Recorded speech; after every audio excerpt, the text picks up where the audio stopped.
Shalom. Selamat berjumpa dalam Suara Pertobatan. Firman Tuhan hari ini disampaikan oleh Bapak Pendeta Remedi Perangin-Angin MD. Selamat mendengarkan.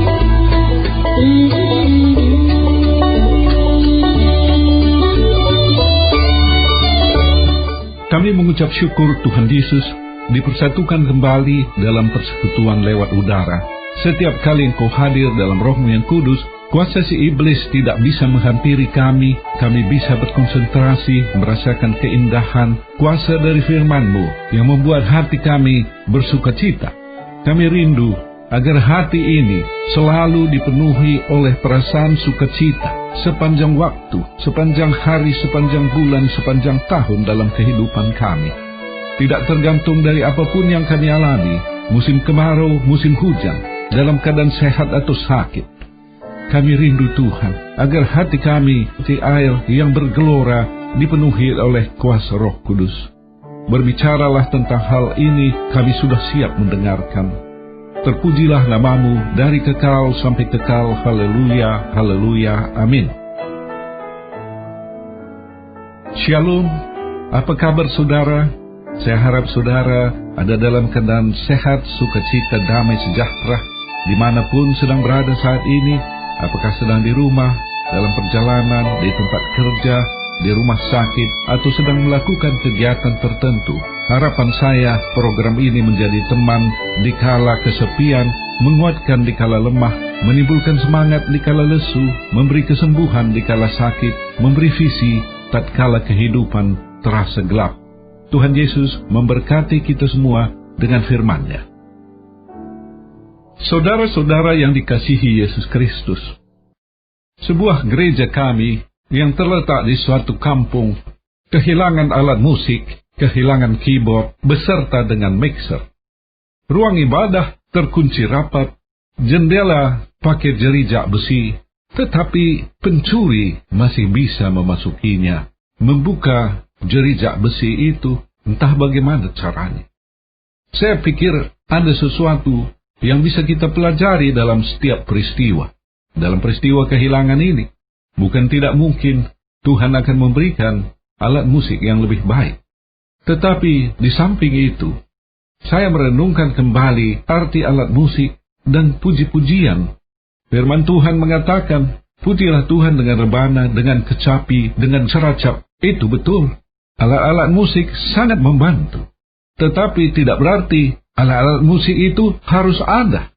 Pada satu kali, Paulus dan Silas ditahan di bagian yang paling dalam dari penjara kota Filipi. Kedua kaki mereka dipasung. Di waktu malam, mereka bernyanyi lagu-lagu pujian kepada Tuhan. Tentu saja mereka bernyanyi tanpa ada alat-alat musik yang mengiringi. Apa yang terjadi? Gempa di penjara itu. Pintu-pintu penjara terbuka, pasungan mereka terlepas. Kepala penjara mau bunuh diri karena menyangka para tawanan sudah melarikan diri. Paulus dan Silas mencegahnya dan mengatakan mereka, para tawanan, masih ada di situ. Kejadian luar biasa ini membawa pertobatan, keselamatan pada kepala penjara Filipi beserta keluarga. Puji-pujian tanpa pengiring begitu luar biasa, menggoncangkan penjara. Kenapa, saudara? Puji-pujian Paulus dan Silas adalah puji-pujian yang timbul dalam hati. Hati mereka menyanyi, jiwa mereka menyanyi. Inilah yang ditulis oleh Daud dalam Mazmur 103 ayat 1 dan 2. Mazmur 103 ayat 1 dan 2. Saya bacakan demikian. Pujilah Tuhan, hai jiwaku. Pujilah namanya yang kudus, hai segenap batinku. Pujilah Tuhan, hai jiwaku, dan janganlah lupakan segala kebaikannya.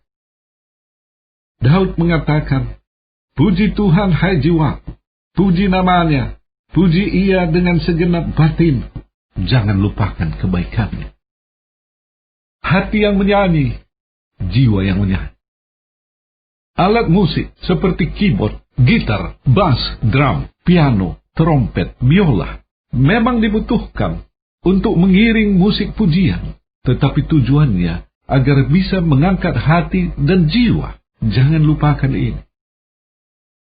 Dalam menaikkan puji-pujian kepada Tuhan, sering diambil referensi ayat Mazmur 22 ayat 4 yang mengatakan, Allah bersemayam di atas pujian orang-orang Israel. Satu ayat firman Tuhan ini menjadi pegangan, tetapi yang penting juga kita perhatikan sikap dalam penyembahan. Sembahlah Tuhan, berhiaskan kekudusan. Ada 3 ayat yang berbicara tentang hal ini, yaitu dalam 1 Tawarikh 16 ayat 29, Mazmur 29 ayat 22, dan Mazmur 96 ayat 9. Apa yang bisa kita pelajari?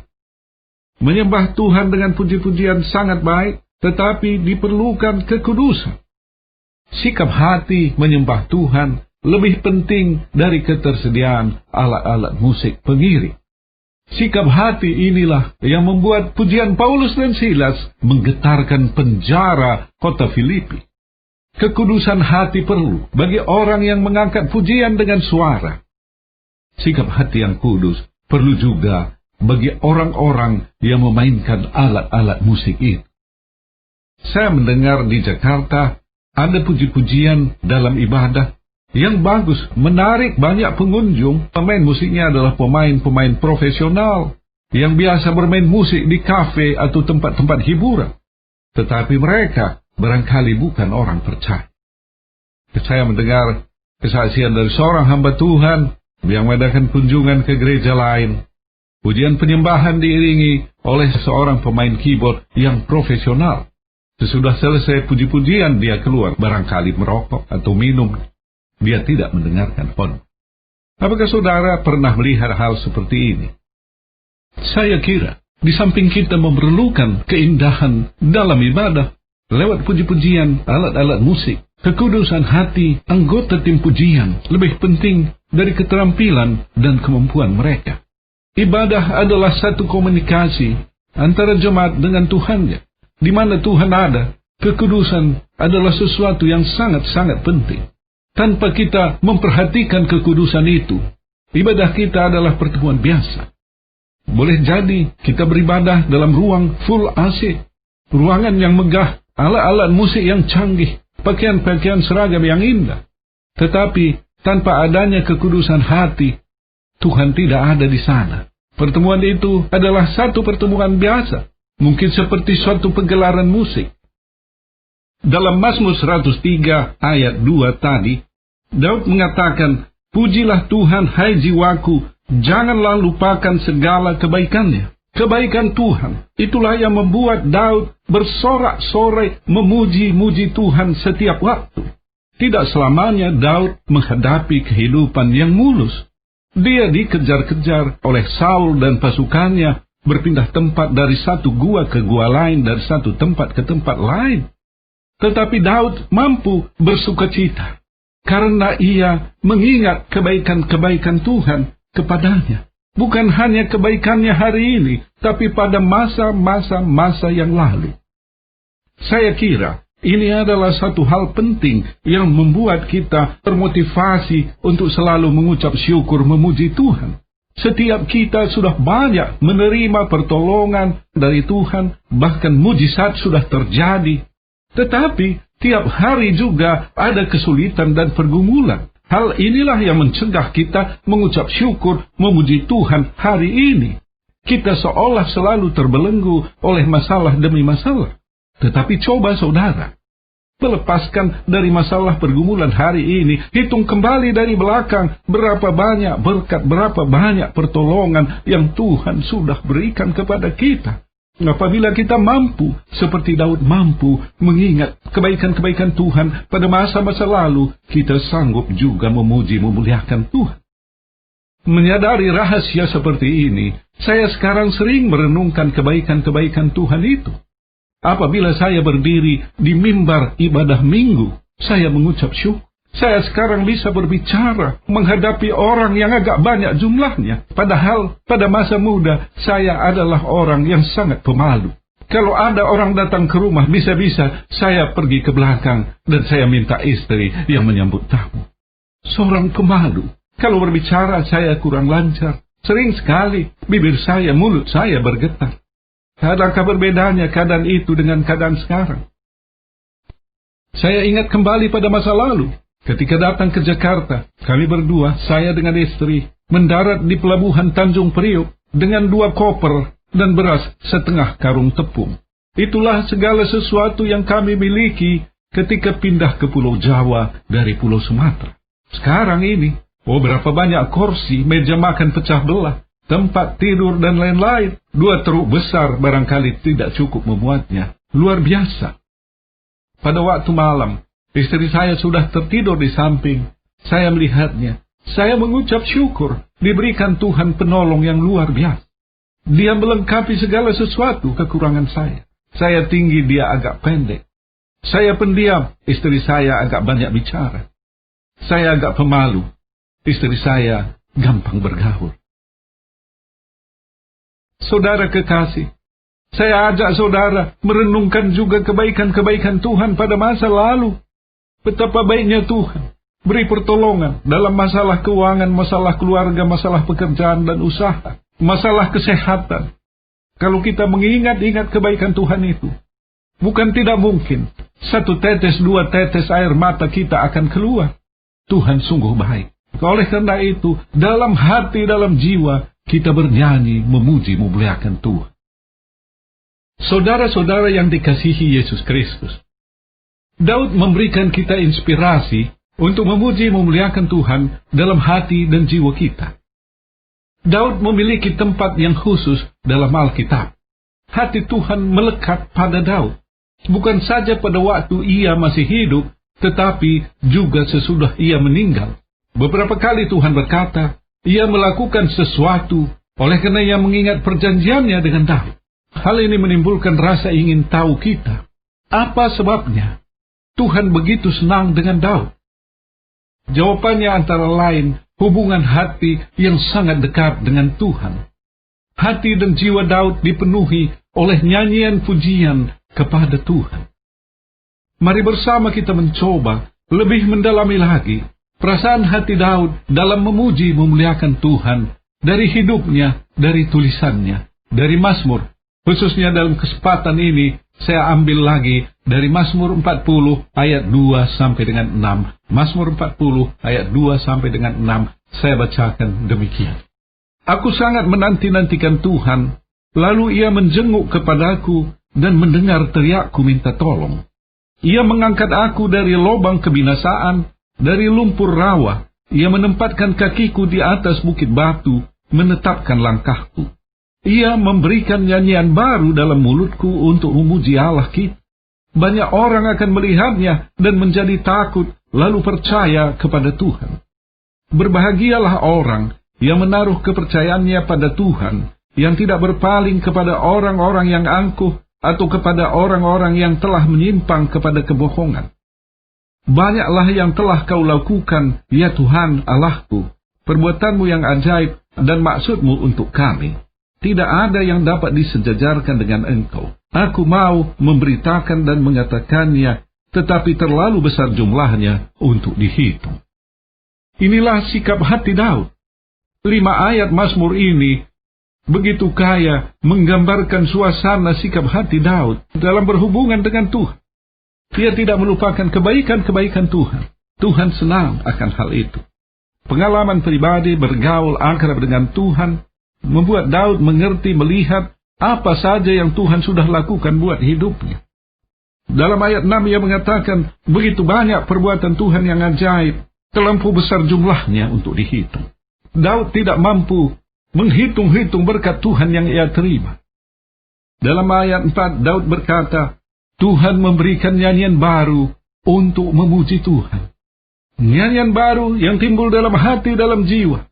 Dimanapun Daud sedang berada, di padang penggembalaan atau di dalam istana raja, dalam hati, dalam jiwa, muncul nyanyian-nyanyian pujian, mengagungkan, memuliakan Tuhan. Bukan digubah oleh manusia, tetapi digubah oleh Roh Kudus. Roh Kudus dalam hati memunculkan lagu pujian penyembahan kepada Tuhan. Pada waktu melayani perempuan Samaria di sebuah sumur, Yesus berkata kepada perempuan itu, seorang yang meminum air sumur itu akan haus kembali. Yesus berkata, apabila ia memberikan air kepada seseorang, maka ia tidak akan haus lagi. Air itu menjadi mata air yang tidak pernah kering. Yesus berkata tentang Roh Kudus. Air yang diberikan Yesus itu adalah urapan Roh Kudus yang menjadi mata air. Kita tidak haus lagi, membuat hati dan jiwa kita bernyanyi-nyanyi sepanjang waktu, terlepas dari situasi dan kondisi yang sedang kita alami. Saya percaya sampai di sini, kita semua tentu merindukan kehadiran Roh Kudus di dalam hati kita. Mata air yang membuat kita tidak dahaga lagi. Setiap waktu, hati kita dipenuhi oleh perasaan sukacita. Yohanes Pembaptis telah menubuatkan Yesus membaptis dengan Roh Kudus. Roh Kudus dianugerahkan oleh Yesus Kristus kepada setiap orang yang bertobat, yang diingatkan oleh Roh Kudus akan dosa-dosa, jalan tersesat selama ini, dan ia bertobat.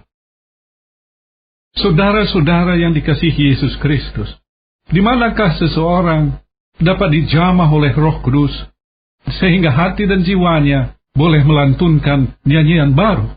Tidak selamanya di ruang ibadah, atau seminari, atau KKR persekutuan doa. Boleh juga di tempat-tempat yang tidak kita sangka, misalnya di penjara. Pada waktu kami melayani kebaktian minggu di Lembaga Pemasyarakatan Bulak Kapal, Bekasi Timur, yang paling berkesan bagi saya ketika seorang narapidana muda usia 20-an tampil ke depan. Tampaknya penampilan ini adalah kesaksian pertamanya di gereja. Dia mulai kesaksiannya dengan sapaan, apakah Bapak, Ibu, Saudara merasa dimuliakan? Jemaat bersama mengatakan amin. Maksudnya barangkali mengatakan ada sukacita. Ia juga mengucapkan terima kasih atas kehadiran para penggembala dari Jakarta. Untuk yang satu ini, rekannya segera berteriak membetulkan, bukan penggembala, tapi hamba Tuhan. Ia meneruskan kesaksiannya. Aku masuk ke sini bukan karena narkoba dan bukan pula karena minuman keras, tetapi karena main catur.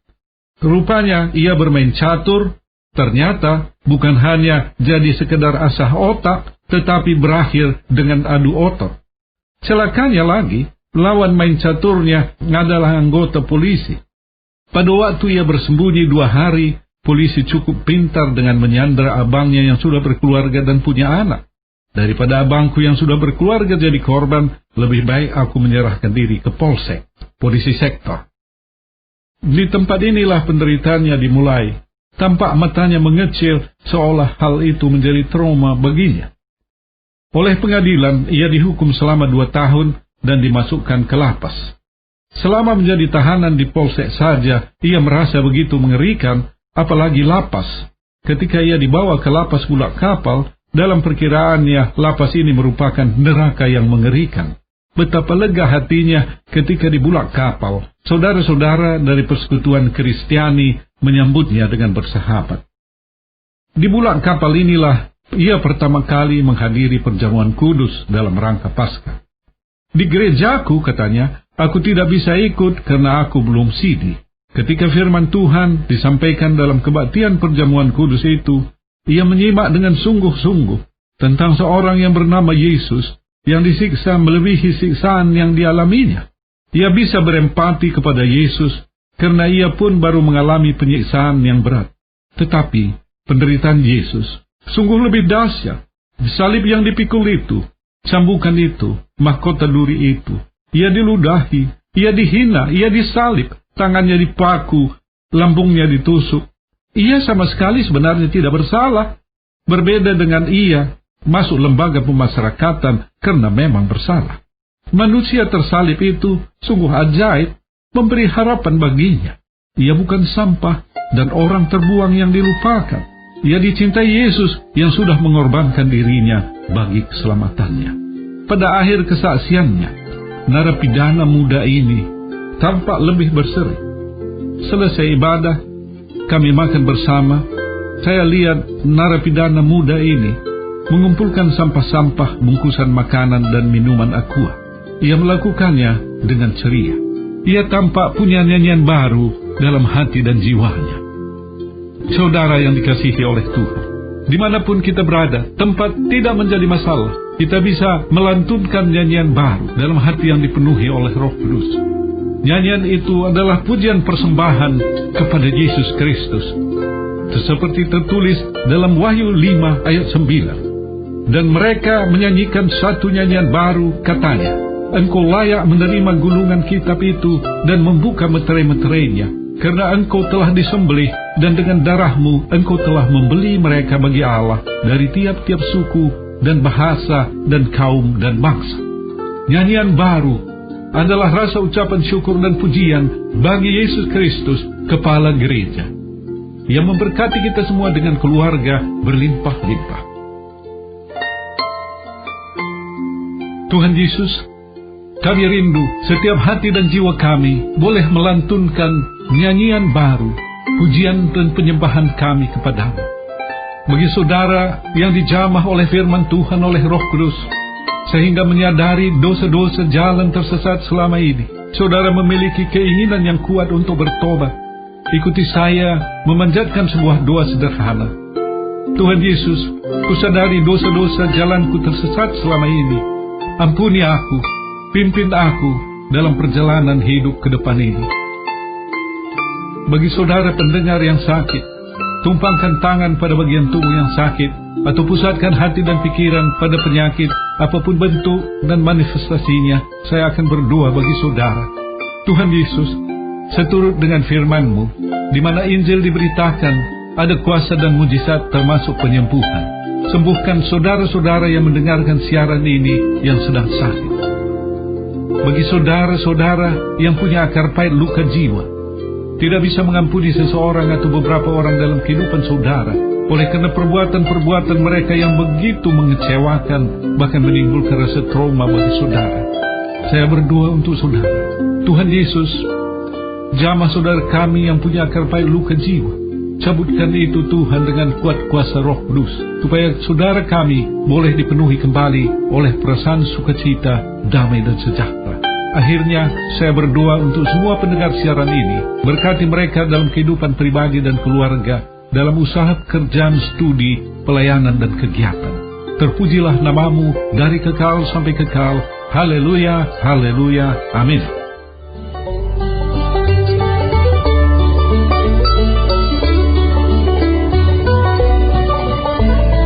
Kita sudah mendengarkan firman Tuhan yang disampaikan oleh Bapak Pendeta Remedi Prangin Angin MD.